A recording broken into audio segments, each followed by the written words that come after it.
for just a second, I will say to Trina, this is the message, and so this will, of course, come after the meditation and after your song.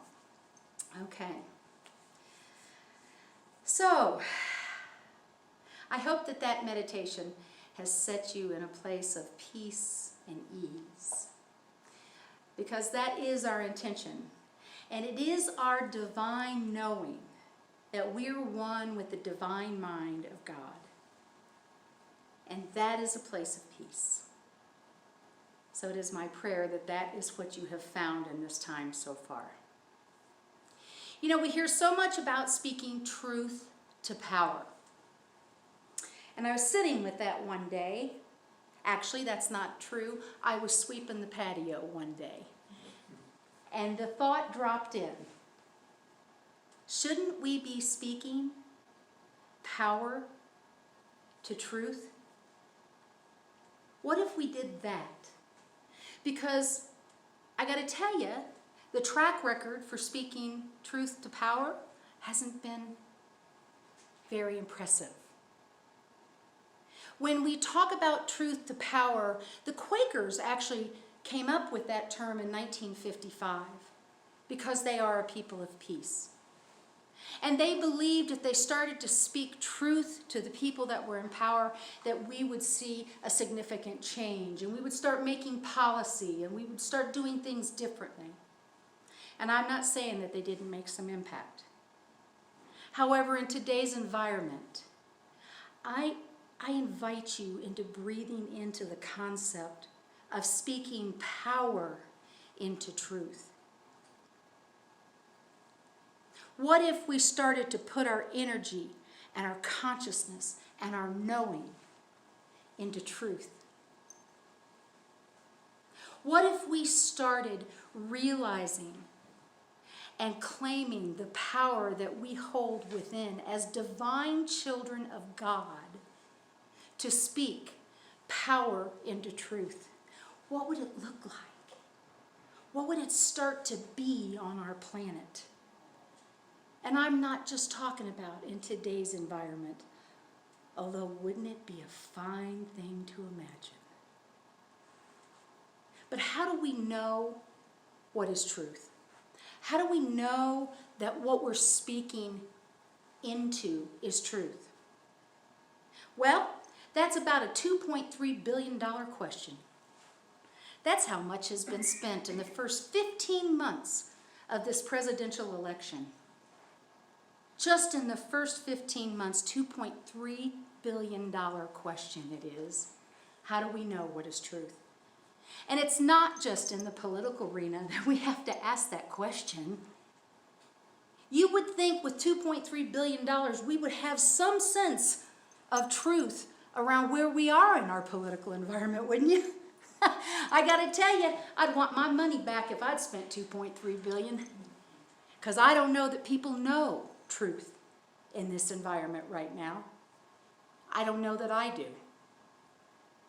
And I'm not saying that there hasn't been some truth shared in this time. I'm not saying that.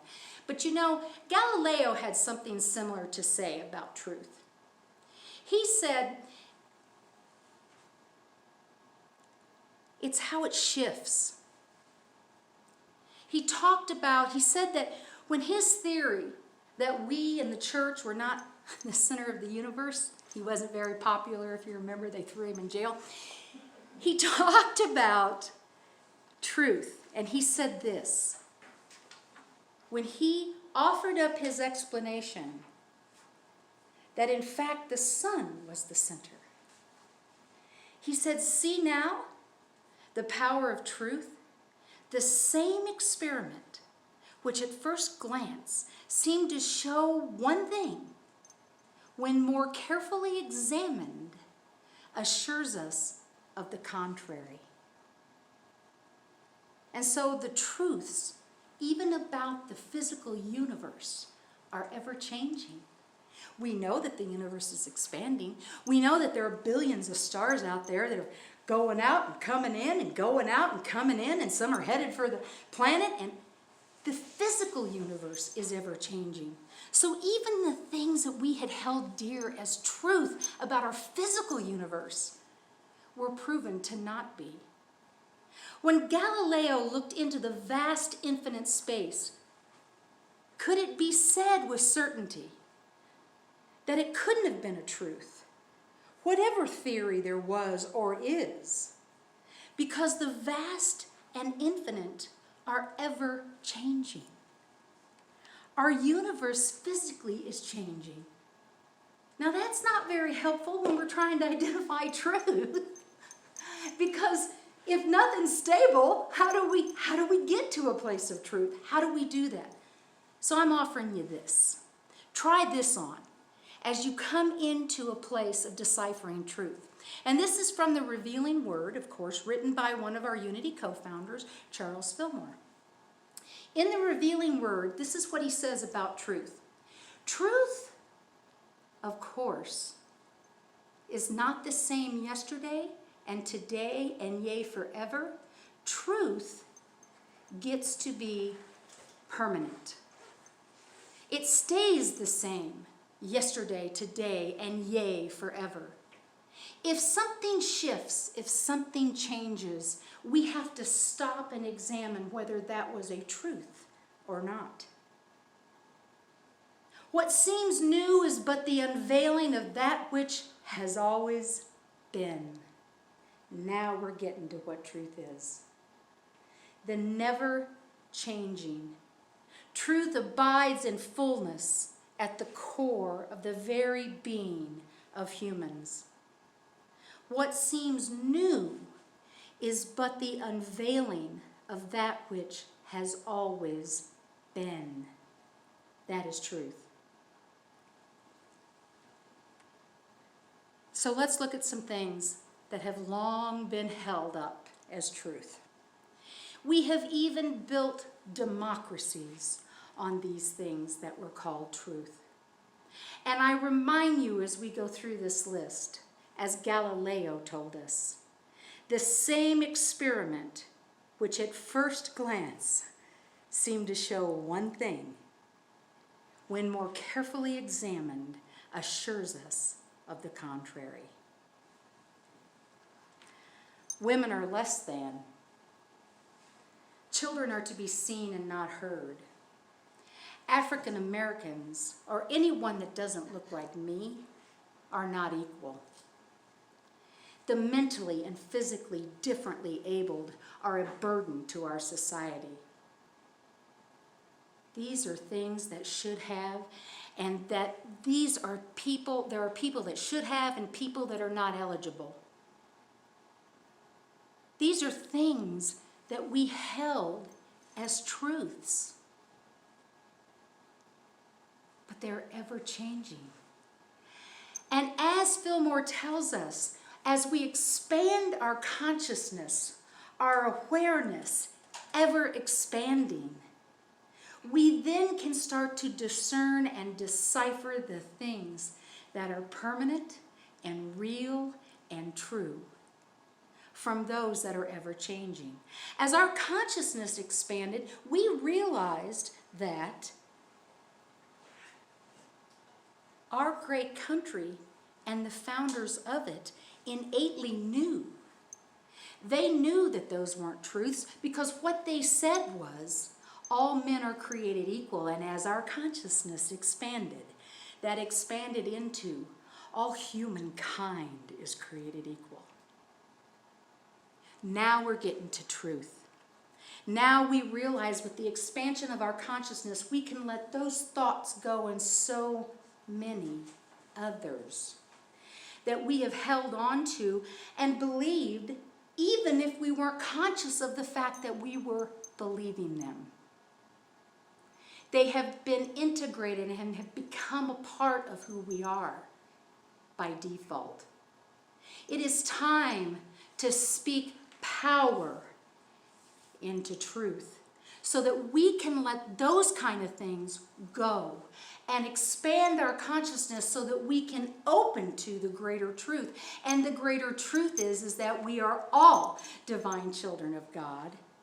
And as our unity principles tell us that we are of the essence of God, and there is no clause there that says that means not you or not you or not you. It doesn't say that. Our founders built this truth into our country, even though some of them, most of them, were fully unaware of their own behaviors that did not align with the innate truth that they founded democracy on. We arrived whole. We are divine by nature. And somewhere along the way, when we created a constitution, it got clear to them at an innate level that we arrived whole, that we are divine. That means all. That means all of us. And that's a truth. We are whole. We are expressions of the divine, of the essence of God, and we see more and more as we see discontent on this planet right now, that people are stepping into and realizing that equality is truth. Because it's never changing. It always means that we're equal. And some days that's a stretch. It's a stretch for me. There are some days that it's very difficult. It's very hard for me to imagine that the same divinity resides within each of us. And it does. And that is a truth.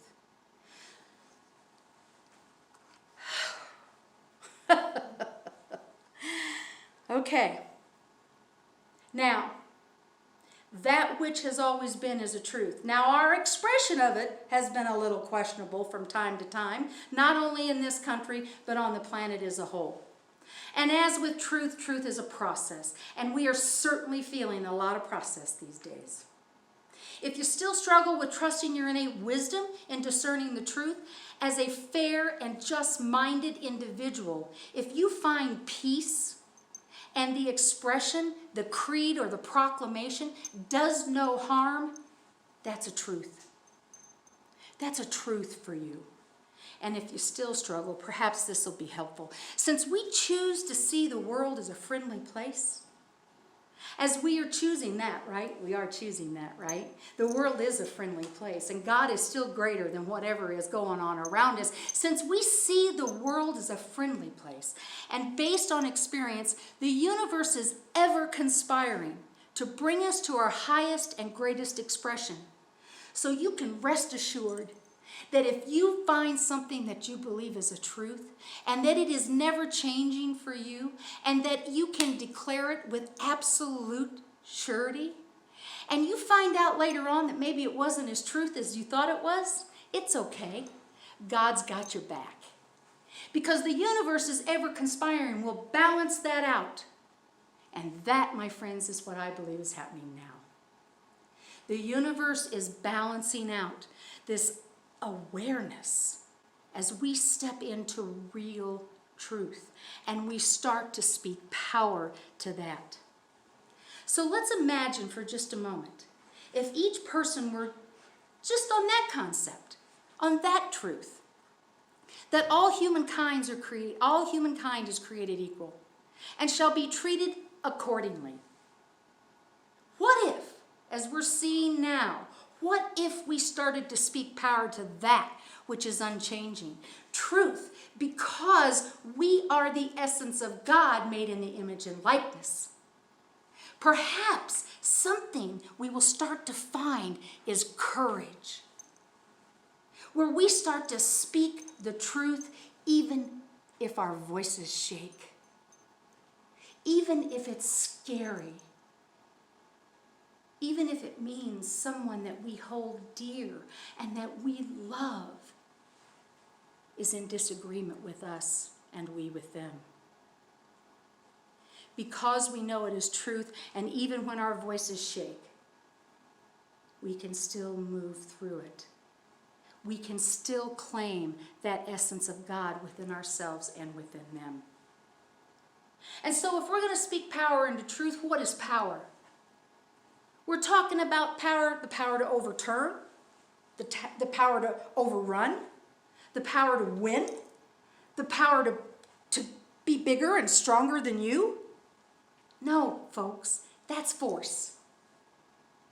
As David Hawkins tells us in his book, Power versus Force, power serves others, whereas force is self-serving. Power serves others, whereas force is self-serving. The Revealing Word Again by Charles Fillmore. What he says basically, and he has a lot of words. You know, Charles likes to use a lot of words. So when I took his, definition of power, it says this: man's innate control over his thoughts and feelings. A quickening from on high must precede his realization of dominion. And so I dug into this, and basically what it says is this: humans are the power of God in action. In other words, our innate control over our thoughts and feelings, and getting a direction from our higher consciousness, this is when we realize our oneness with that higher consciousness. That, my friends, is power. When you have realized, when you have stepped into your oneness with the infinite power of God that resides within you and resides within every one of those folks that you agree or disagree with, when you step into that, you step into your power. When we start to speak power to truth, this is what we're talking about. Our innate control over our thoughts and feelings and getting our direction from our higher consciousness so that we are, in fact, the voice of God. Amen. we are that. Spiritual power is omnipresent. That just means that it's everywhere. Even when I'm not very good at being my divine self, the power of God resides within me. And so many people have been so good to me through the years to give me a little grace around that. When I'm off flying off somewhere, doing whatever, saying whatever. There are a lot of things that I've thought were truth in my life. And when I came back to my power of being the divine child of God that I am, and this is true for each of us, we've all had these moments, we start to step into our power. And with that understanding that truth is that which has been and ever will be, that which is eternal, and power is our innate control over our thoughts and feelings because we are coming from a higher consciousness, now we can see the importance of speaking that power to truth. Now you can see the significance. Now you can see. Now you can know why it's so important that we start to infuse truth with our power. This is our work. Not just in this political environment. I'm talking, this is our work. This is always our work. Speak up, speak out. Speak up and speak out loud.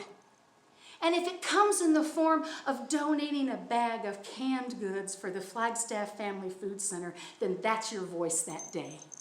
If it comes in the form of helping somebody deliver their ballot to their voting site, that's your form of power that day. That's your way of speaking up and speaking out.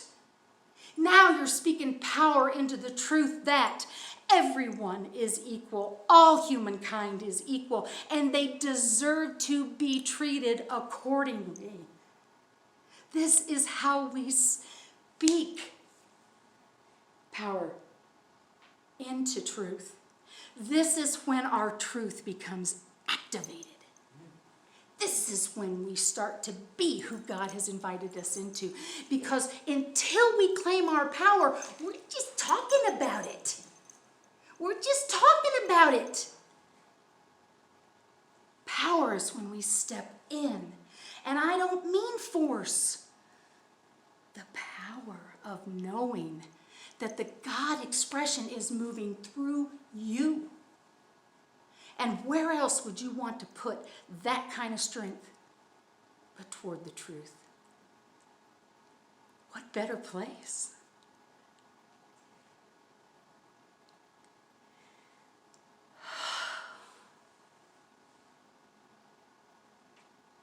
This song that Matt's going to perform